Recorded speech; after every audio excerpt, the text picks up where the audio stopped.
In 2016, the NHS was the focus of the Brexit referendum. In a nutshell, it came down to a big red bus, a big number and a big promise. We can take back control of £350 million per week. But does Theresa May's withdrawal agreement deliver that? Well, here's what the Health Secretary, a Remainer, told me. We are not seeing the Barnett consequential that big red lie said. It isn't happening.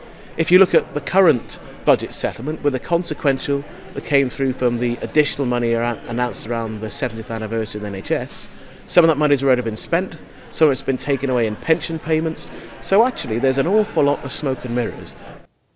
So the Chancellor Philip Hammond did promise more money for the NHS. Here we are delivering this historic £20.5 billion real terms increase for the NHS in full over the next 5 years. Well, the Health Secretary here believes that compared to no deal, May's deal is better. Now, when it comes to the supply of drugs, the withdrawal agreement ensures supplies continue during the transition period, but it's too early to say what will happen in the long term. Trade deals have yet to be struck.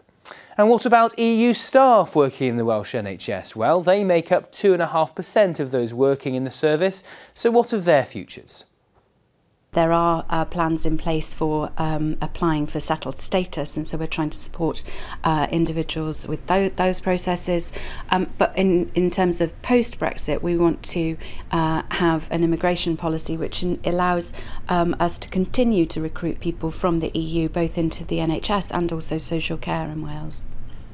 So, to recap, under May's plan, there is a little bit more money. Drug supplies and staff are secure for the transition period at least. But if there's a no deal, all of that could be thrown into doubt.